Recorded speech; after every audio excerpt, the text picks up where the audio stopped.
Ça va? Sportif, solennellement, au niveau là. J'avais très envie d'avoir un enfant. Pour l'adoption, 780. Le 8 mars 2024, la loi inscrit dans la Constitution de 1958 la liberté garantie des femmes de recourir à l'interruption volontaire de grossesse. Cette avancée majeure marque une victoire symbolique et législative importante. Cependant, elle ne signifie pas pour autant la fin des combats. En effet, si la liberté d'interrompre une grossesse est désormais un droit fondamental, la possibilité de procréer n'est quant à elle toujours pas garantie. De nombreuses personnes se heurtent donc encore à des obstacles lorsqu'elles souhaitent avoir recours à la PMA, procréation médicalement assistée, ou à la GPA, gestation pour autrui.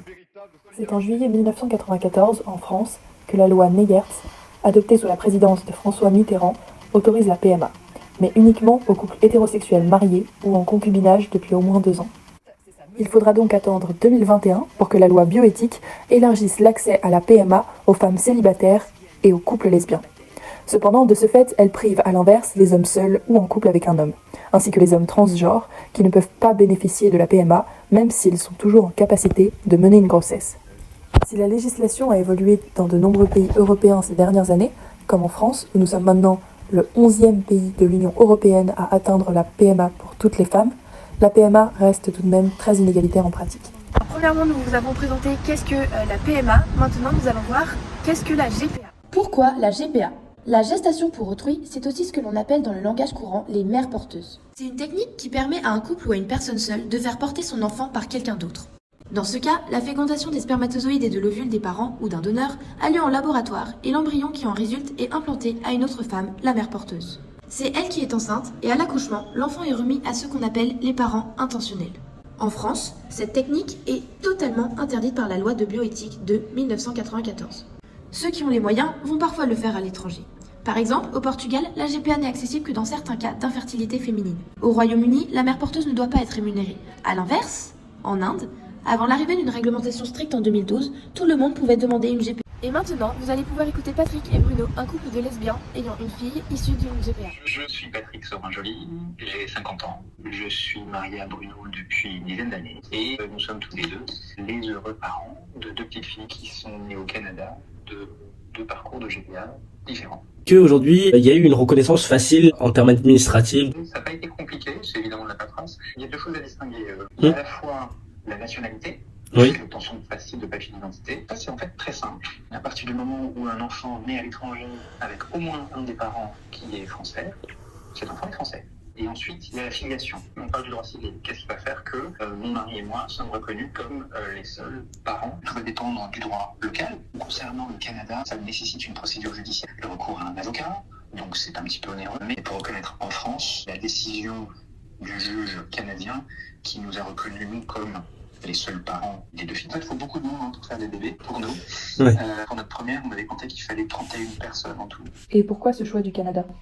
J'étais assez bloqué par l'idée même de la GPA il y a quelques années, par le fait qu'on puisse aller acheter un gamin, commander un gamin. Parce qu'il y a des choses merveilleuses dans la GPA, mais il y a des situations qui sont absolument affreuses, où réellement les femmes sont exploitées. Au Canada, la porteuse n'est pas rémunérée.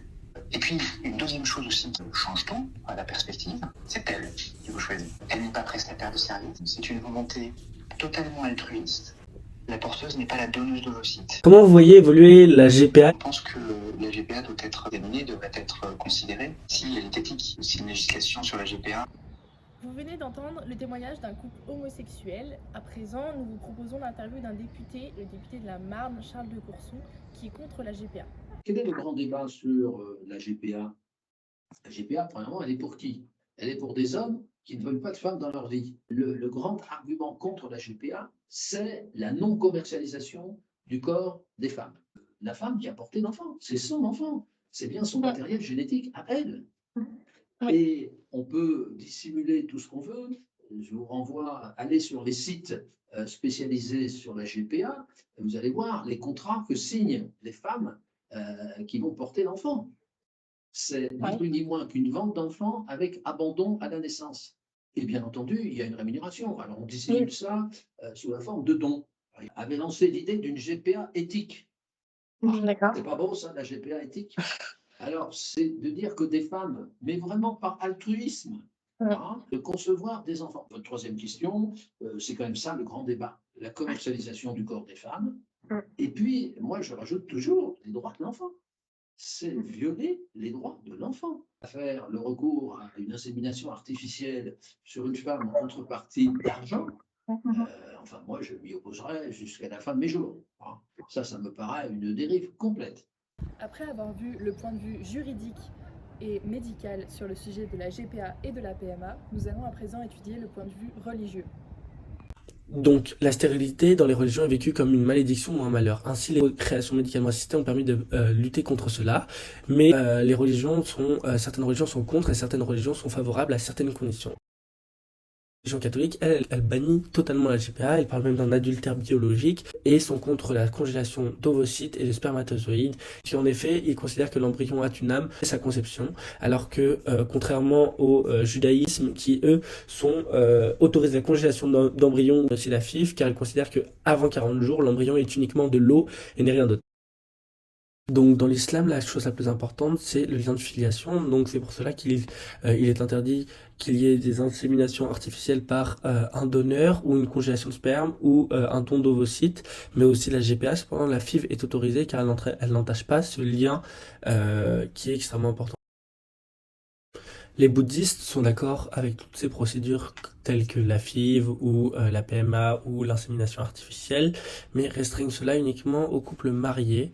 Après avoir vu les faits et théories, nous avons demandé au père Jean-Baptiste de la paroisse Sainte-Geneviève d'Asnières-sur-Seine de nous en raconter un peu plus. L'Église, elle pose un regard sur le sens des choses et non pas sur une dimension de loi. Et donc elle se positionne pour éclairer les consciences des gens. Aujourd'hui, puisqu'on arrive à faire des choses sur le plan technique, c'est comme si finalement ça ne posait plus de problème sur le plan moral. Quand quelqu'un a une réalité de stérilité, par exemple, on va aider cette mère sur un plan, par exemple, avec une FIV, et là, l'Église dit c'est de l'assistance, tu vois.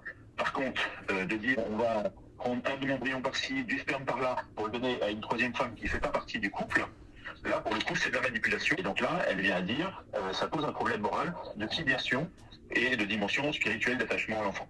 Donc l'Église n'est absolument pas favorable aux mères porteuses.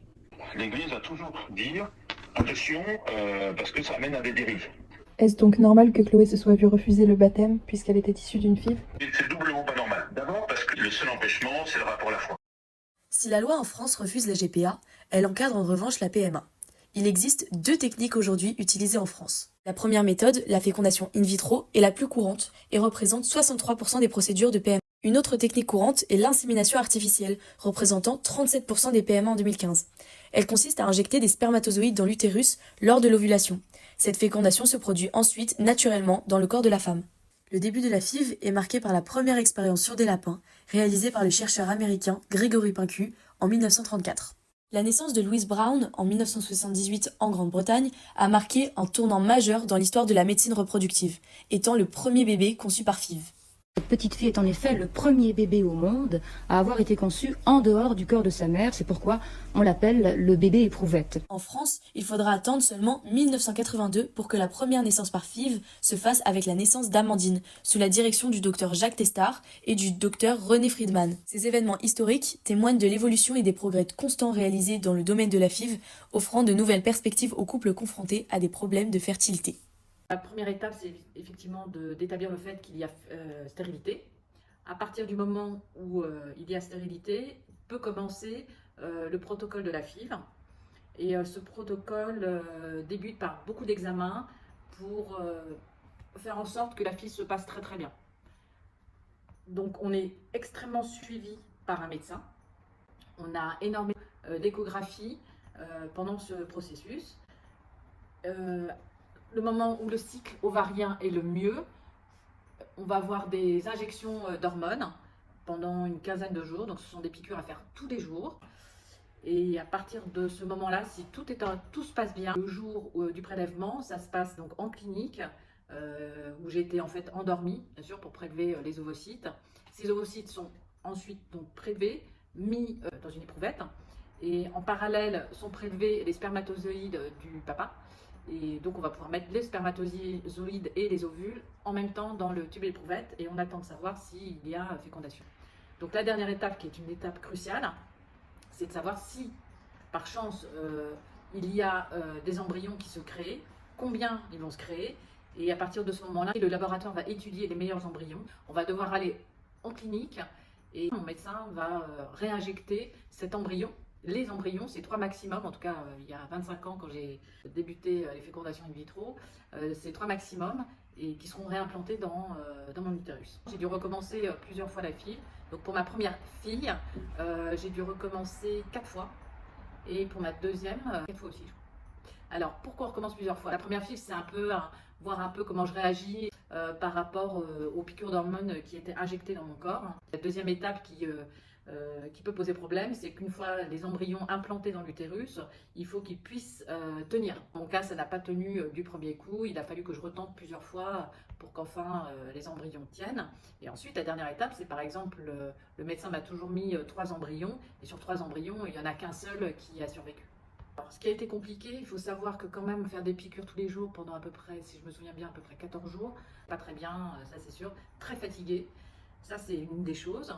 La deuxième chose, c'est le plus dur, c'est une fois que les embryons ont été réinjectés, donc il y a 15 jours pour savoir si on est enceinte ou pas, et ça c'est extrêmement difficile parce que ben voilà, on compte les jours, on aimerait bien tomber enceinte rapidement, puis on a surtout très peur que ça marche pas. J'ai eu beaucoup de chance, ça a marché 2 fois, pour moi c'est une grande victoire. Je m'appelle Chloé, je suis une enfant née in vitro et je vais vous expliquer mon rapport à la religion et pourquoi je n'ai pas pu être baptisée. Il faut savoir que ma mère est catholique, elle a pu baptiser ma grande sœur et donc elle s'est rendue à l'église pour rencontrer le prêtre. Et elle était très sympathique, jeune, il habitait à Paris, très bien éduqué, elle était agréablement surprise, donc ils se sont très bien entendus. Sauf qu'il faut savoir aussi que ma mère, elle a eu ma sœur et moi très tard, et donc le prêtre s'est posé des questions, pourquoi? Mais à la surprise de ma mère, le prêtre s'est totalement refermé à la question du baptême, en lui expliquant que la religion n'était pas forcément d'accord avec ce genre de processus, et qu'il ne considérait pas les enfants in vitro et les enfants issus de PMA comme des enfants de Dieu, quoi. Donc ma mère était vraiment étonnée d'avoir une réaction aussi négative à ce sujet. Ma mère n'avait pas envie de recommencer tout ce processus et de se sentir jugée lors de l'explication de tout ce parcours qui était très compliqué pour elle, de comment avoir des enfants, et donc elle a pris la décision de ne pas me faire baptiser. À ce jour, l'avenir de la GPA et la PMA est très incertain puisqu'il dépend de différents facteurs. On le sait, les évolutions législatives, les changements sociaux, les avancées technologiques, mais aussi les considérations éthiques. Quant à la PMA, elle est plutôt répandue dans le monde, mais la GPA est légale dans certains pays avec différentes réglementations pratiques.